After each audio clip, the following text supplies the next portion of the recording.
Hello everyone, this is CJNovo992 and today we're back in the car, people. So guess what we went ahead and done today? Well, it shouldn't take too many guesses, people, as it's pretty much becoming the norm these days. In fact, it's the third time in 7 domestic games we have lost in the league, and if that's no embarrassing considering the financial advantages that we have over the majority of this league, I don't know what will embarrass you, people, as we're back in the car for one reason and one reason only. I am not sitting for hours, people. Getting in the car, driving, getting the green screen up, filming and editing based on what I am witnessing, the level and the quality that's there just isn't worth it, people. And I'm sure every single person's feeling the exact same way. Nobody wants to talk about that game anymore. Nobody wants to talk about this team as it has ripped the absolute soul out our cheeks, if you catch my drift. And I'm just sitting here sort of reflecting and starting to feel it starting to bubble up as it is starting to rain down. And I think back to myself, one of the earlier car vlogs in the old pre-season, I sat here wearing the exact same jumper. Funnily enough, it's maybe ironic the way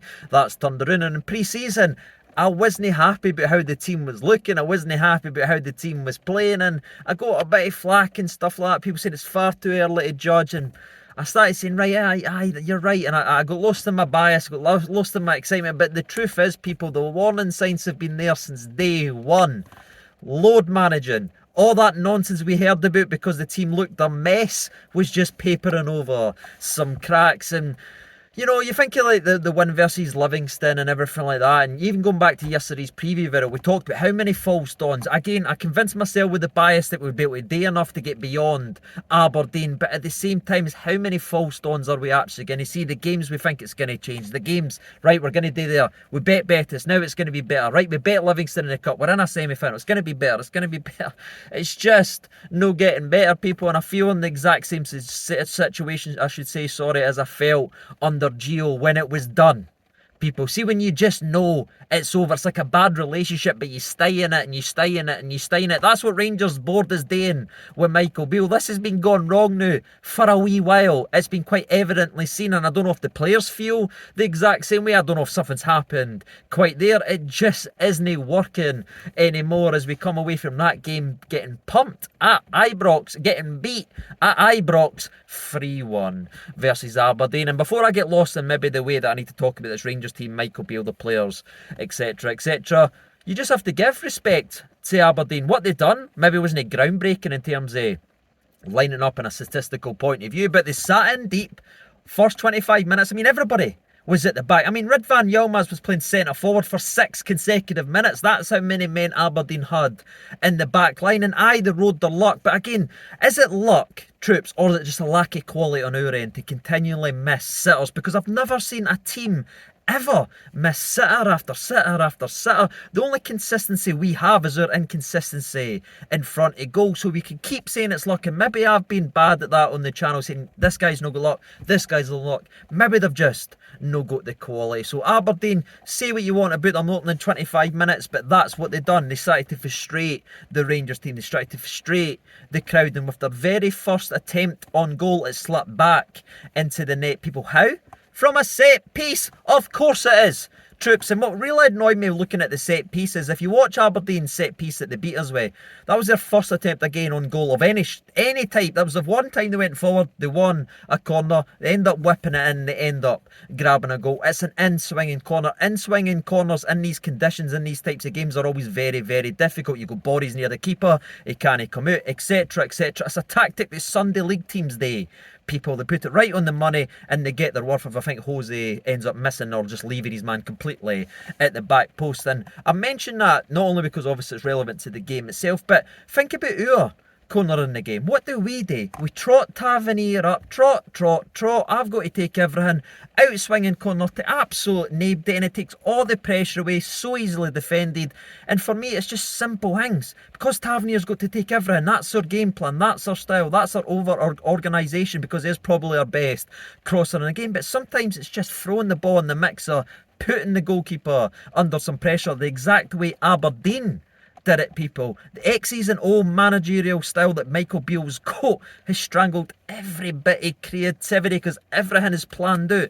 Every sub's planned, Everything's this. Every throw is completely structured and we're completely void of any creativity at all. And that's why we have these spurts in games. That's why we have wee moments where we look good and then when it doesn't go right, the players don't ken what they're doing. Because what happened after Aberdeen? Honestly, the first 20 minutes was the best Rangers have played in a very long time. Again, Dessers is the boy playing in Timbies. I don't know where to go with this laddie, because honestly, respectfully, he was Aberdeen's best player. The day Tavernier hit a wonderful ball in 5 minutes, and 2 minutes into the game, people, in behind. He is 1v1 with the keeper. He's got Sam Lammers on his shoulder, but they would pass it.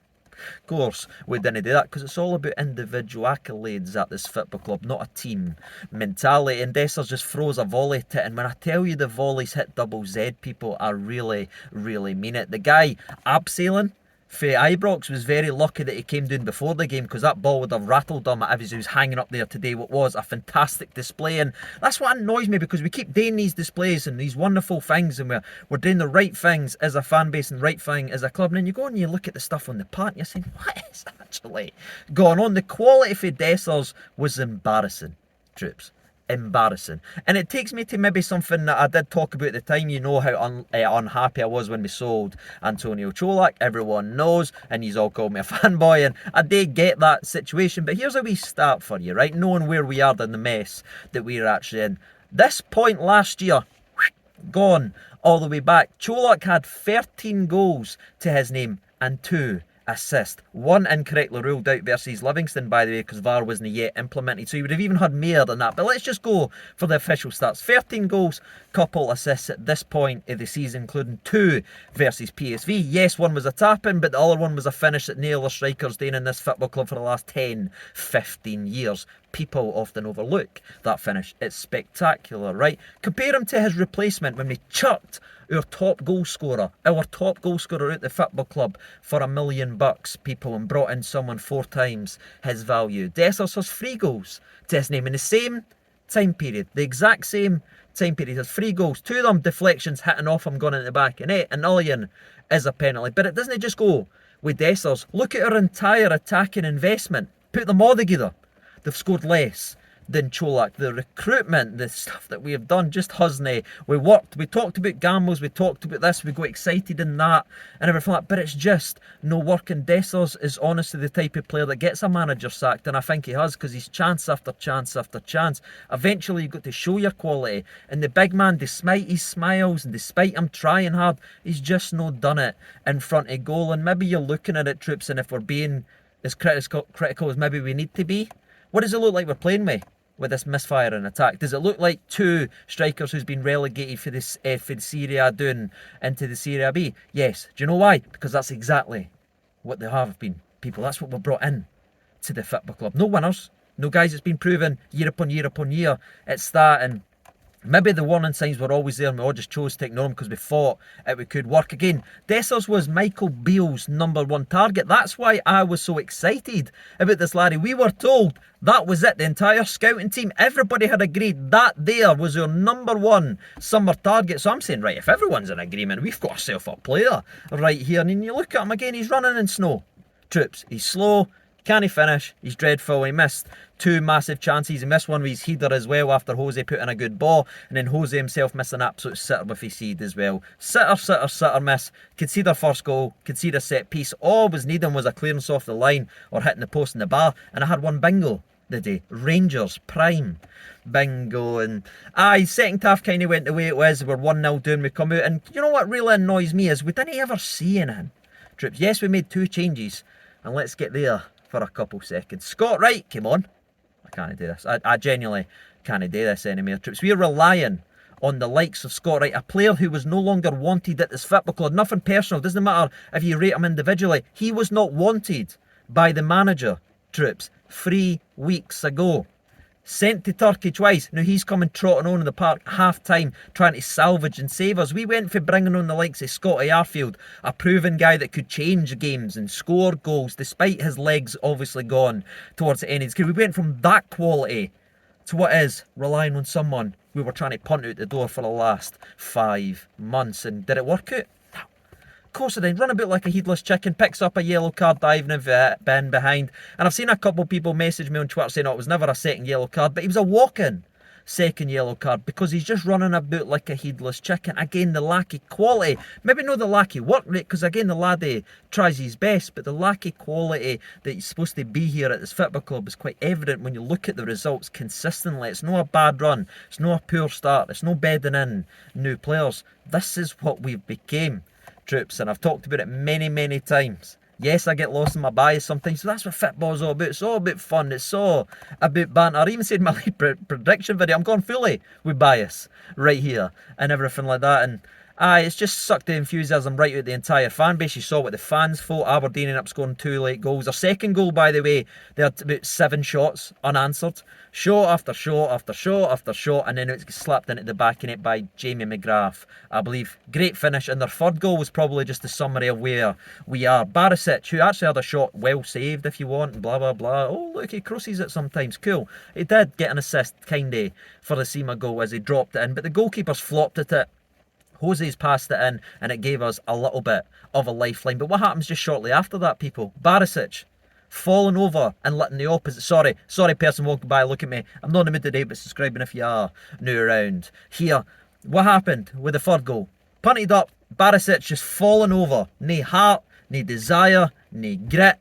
Falls over, flops like a fish, never a foul. I agree what I said when the Livingston goal. Sometimes defenders need to actually just play like old school defenders and have a son about them. It's never a foul. I know people are greeting on Twitter saying, oh, it's a foul on Barisic, it should never have been there. I think the Rangers TV commentator, someone tagged me in something just before I started filming this, is slamming it, saying it's never ever a goal because it's a foul. It's no, people. Sometimes you just need your defenders to stand up and be defenders. And it wasn't. Flop like a fish, no one to get involved in the physicality. It's a tap, it gets brought down, and ends up getting slapped into the back of it after a fantastic save for Jackie Butland. Can you imagine what Jack Butland's thinking? Looking at this football club, save after save, and he's just looking at all the void, equality and confidence everywhere where he is. He was screaming his nut off the day, and so was Seema, by the way, and Seema was getting stuck in and screaming what was actually going on. He was screaming more than our supposed captain Tavernier was the day, and I say supposed captain because that is the first time I've seen that laddie's he'd just go. He looked lost in that, and you know how much I rate Tavernier, but the guy looked lost the day. Maybe there has been something going on between him and Beale, or Beale and him, whatever. It just isn't working anymore. And we maybe huffed and puffed in the last 10-15 minutes, but we had a red card. We were down to 10 men, and Aberdeen get their win that they truly deserve, and they get the 3 points that Motherwell deserved last week at Ibrox, and that now makes it 3 consecutive games that we've been booed off the park at Ibrox. When Beale talked about bringing stuff back to Ibrox and bringing stuff back to this football club, I didn't think he meant that when it was leaving. It's starting to become a recurring theme. New trips. You start with simply the best and you end with booze. That's what's happening. That's the journey that we are on right now. And if the board continues to let this go, it's just going to go that way. It sucks that it's no worked out for them, troops, right? Everybody on a human level taking the bias away and the football jabs and everything like that. You never want to see someone fail at their job or be bad or get sacked or lose, whatever, or anything like that, right? He is a really good guy, but it isn't working. We're limping from game to game. And I've sat here and said how many times over the last 6 weeks, if you actually truly watch the videos, how many times have I said here, I'm worried about next week, or I'm worried about this? You say I'm talking up Kelly too much, I'm talking up Motherwell too much, because I know what this team is all about. You can't always get lost in it. We are a poor side. That system's been implemented. We got rid of goal scorers like Cholak again. Some people might say, well, look at his productivity the rest of the season. Right, he got injured. He didn't come back until Morelos was back in, starting. And then after that, he was playing garbage minutes. 17 minutes here, 14 minutes. In fact, after coming back for his injury for Cholak, he only played 4 games. 4 starts, I should say, after returning for injury. In those 4 games, he had 3 goals and 1 assist. We took that, which was our most natural finisher in 10-15 years at this football club, flung him out the way and brought in more expensive people that can run the channels, link the ball up, can do this. But can they do what Cholak did on the regular every single time he started for this football club? Put the ball in the back of net? No. Troops, why did we get rid of him?